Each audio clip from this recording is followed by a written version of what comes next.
Bonjour, je suis Dr Éliane Rioux-Trottier, orthopédiste pédiatrique au Centre hospitalier universitaire Sainte-Justine. J'aimerais vous parler aujourd'hui de la paralysie cérébrale.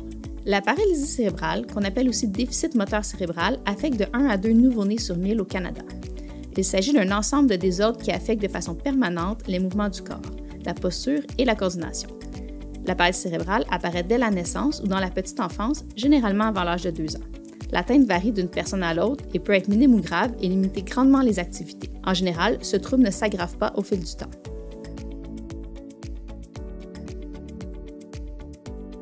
La paralysie cérébrale est causée par une atteinte du cerveau qui survient au fœtus pendant la grossesse ou chez l'enfant en très bas âge. Les causes de ces lésions au cerveau sont variées. Je vous donne quelques exemples de situations qui peuvent causer une paralysie cérébrale.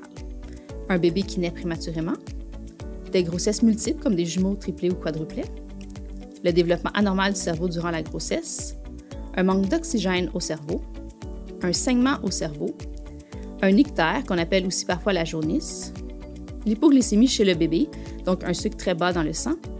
La jaunisse et l'hypoglycémie sont beaucoup moins fréquentes de nos jours en Amérique du Nord puisque ces conditions sont généralement bien traitées.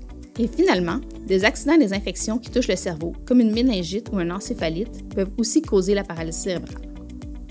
Mon collègue, Dr Peter Glavas, qui est également orthopédiste pédiatrique au CHU Sainte-Justine, va maintenant vous parler des symptômes, du diagnostic et des traitements possibles.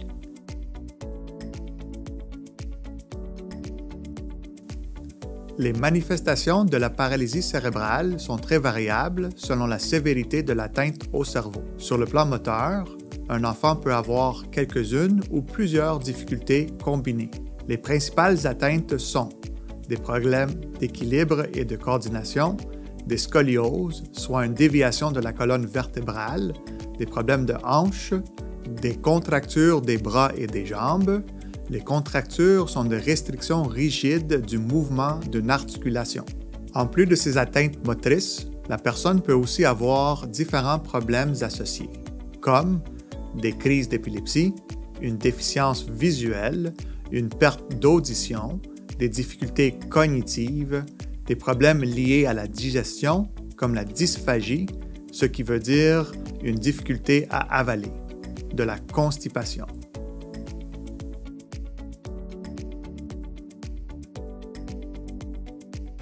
Ce sont en général les pédiatres et les médecins de famille qui posent le diagnostic de paralysie cérébrale.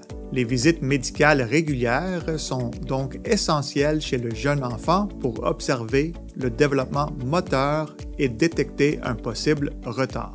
Si on soupçonne une déficience motrice cérébrale ou une paralysie cérébrale chez l'enfant, on doit alors confirmer ce diagnostic par une imagerie du cerveau comme une résonance magnétique.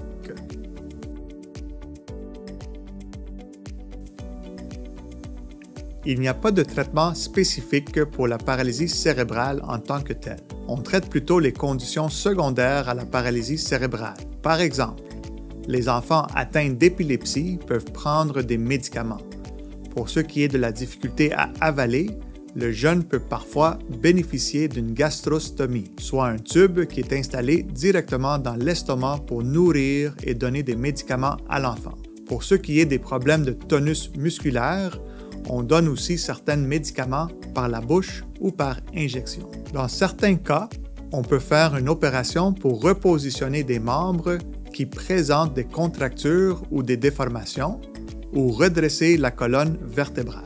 Les jeunes qui sont atteints de paralysie cérébrale sont pris en charge dès le diagnostic par toute une équipe de professionnels. Même s'il n'y a pas de traitement pour guérir de la paralysie cérébrale, tout est mis en œuvre pour améliorer la qualité de vie des personnes qui sont atteintes, en tenant compte de leurs capacités et de leurs limites. Certaines peuvent même aller à l'école, fonder une famille et pratiquer des activités sportives. Le but est d'aider toutes les personnes à atteindre le plus haut degré d'autonomie possible et à s'épanouir pleinement.